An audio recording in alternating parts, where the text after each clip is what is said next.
ఇక బీఆర్ఎస్ హయాంలో ప్రతి బతుకమ్మ పండుగకు కోటి మంది మహిళలకు పైగా చీరలు అందిస్తే గడిచిన రెండేళ్లలో కాంగ్రెస్ సర్కార్ 46 లక్షల మందికి చీరలు పంపిణీ చేస్తోందని మాజీ మంత్రి హరీష్ రావు విమర్శించారు. సిద్దిపేట జిల్లా కలెక్టర్ కార్యాలయంలో స్వయం సహాయక సంఘాలకు వడ్డీ లేని రుణాల పంపిణీ కార్యక్రమంలో పాల్గొన్నారు హరీష్ రావు. జిల్లాలో దాదాపు 4 లక్షల మంది మహిళలుంటే అందులో 1,90,000 మందికే చీరల పంపిణీ చేస్తోందని మండిపడ్డారు. రెండేళ్లలో ఒక్క చీర ఇస్తూ సగం మంది మహిళలకిచ్చి సర్పంచ్ ఓట్లను అడుగుతోందని ఫైర్ అయ్యారు. కాంగ్రెస్ మేనిఫెస్టోలో మహాలక్ష్మి పథకం కింద ప్రతి మహిళకు 2,500 సంగతేంటని ప్రశ్నించారు.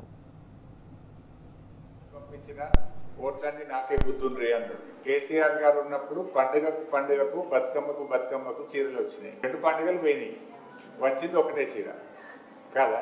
పోనీ కేసీఆర్ గారు ఉన్నప్పుడేమో 18 ఏళ్ళు నిండిన అమ్మాయి నుంచి అత్తకు వచ్చింది, తల్లికి వచ్చింది, కోడలికి వచ్చింది. కానీ ఇప్పుడేమంటున్నారు, ఓన్లీ ఎస్హెచ్ఈ గ్రూప్లో ఉన్న వాళ్ళకు మాత్రమే ఇచ్చారు. అంటే మన తెలంగాణ రాష్ట్రంలో అప్పుడు కేసీఆర్ గారు ఉన్నప్పుడు బతుకమ్మ దసరా పండుగప్పుడు 1,30,00,000 మందికి చీరలు వచ్చేది. ఇప్పుడు ఎస్హెచ్ఈ గ్రూప్లలో ఎందరున్నారు? 46 లక్షల మంది మాత్రమే ఉన్నారు. అంటే సగం కూడా వస్తలేదు. ఆనాడు 1,30,00,000 మందికి ఇస్తే ఇవాళ కేవలం 46 లక్షల మందికి మాత్రమే ఇస్తూ ఉన్నారు. పోనీ అది 2 పండుగలు అవన్న 2 ఇచ్చిండ్రా అంటే ఒకటే ఇచ్చిండ్రు, అది కూడా ఒకటే కలర్. మళ్ళా మన సిద్దిపేట జిల్లా చూసుకుంటే మన సిద్దిపేట జిల్లాలో 3,83,000 మంది ఆడపిల్లలు ఉన్నారు. 18 ఏళ్ళు దాటిన వాళ్ళు 3,83,000 మంది ఉంటే ఇస్తున్నది ఎంతమందికి? 1,99,000 మందికి ఇస్తున్నారు. అంటే సగం మందికి వస్తున్నాయి, సగం మందికి వస్తలేదు. అంటే నిజంగా ఇచ్చేది ఉంటే 2 పండుగలు 2 బతుకమ్మలు ఇచ్చినా బాగుండు, లేదు అందరికి ఇచ్చినా బాగుండు. అది కొందరికే ఇచ్చుడు, ఒక ఏడాది ఇచ్చి ఒక ఏడాది ఎగ్గొట్టుడు కథ. దానికి నాకు బుద్ధుండ్రి అంటుండు. నేను కొడంగల్ చీరిచ్చి సారెబెట్టిన అంటుండు. అయ్యా రేవంత్ రెడ్డి గారు, సారెబెట్టుడు అంటే నువ్వు ఇస్తానన్న మహాలక్ష్మి నెలకి 2,500 ఇస్తా అన్నారా మనకు? 2 ఏళ్ళు అయింది. 2 ఏళ్ళు అంటే ఎంత అవుతుంది?